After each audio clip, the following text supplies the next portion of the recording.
Welcome back. Today, as part of our ongoing Parashat and relationship series with the amazing coach Mazel Klein, we are diving into something huge. We're talking about the power of two little words, I'm sorry.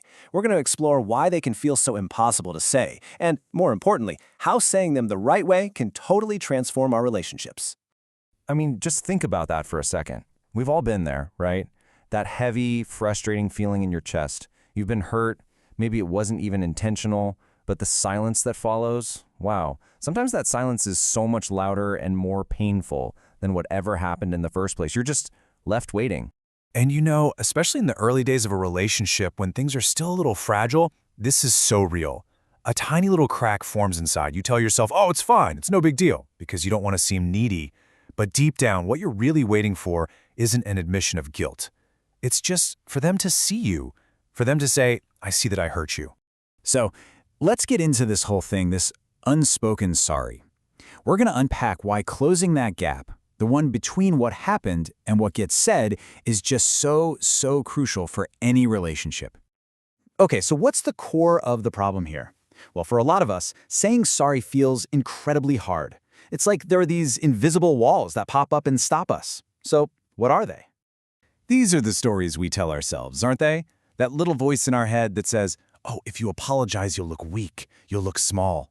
Or we start worrying that it'll set a bad precedent, you know? Like we'll become the one who's always guilty in the relationship. And of course, there's the classic, come on, it wasn't even that big of a deal. But check this out, because this idea completely flips all of those fears on their head. A real genuine apology doesn't shrink you, it actually makes you bigger. It shows that you are so secure in who you are that you can own your impact on another person. It's a total power move, a sign of strength, not weakness. Which brings us to a really critical point. We have to completely redefine what a true apology is. It's so much more than just saying the words. You see, a real apology isn't some technical phrase you whip out just to make the problem disappear, to check a box and move on. No. It starts way before you even open your mouth. It's an internal shift.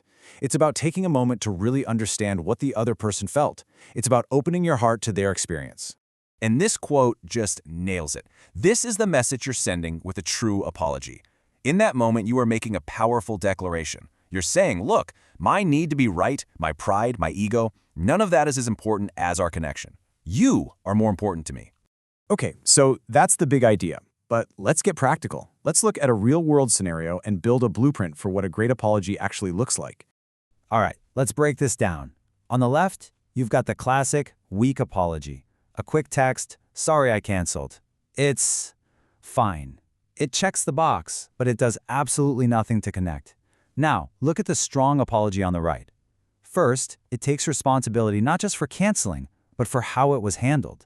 Then, and this is huge, it validates their feelings. I understand how that can make you feel. Then, it reassures them, it's not because you aren't important to me. And finally, it brings it all home by reaffirming the relationship. Our connection is important. You see the difference? One is a dead end, the other is a bridge. And when you start building these kinds of bridges, you tap into the real magic of an apology, which is the power of repair.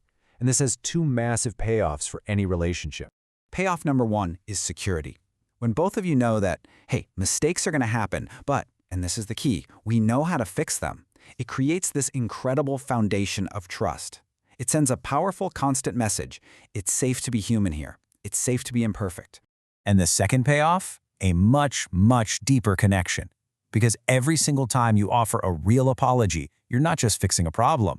You're saying, I see you. I see your feelings, and your feelings matter to me.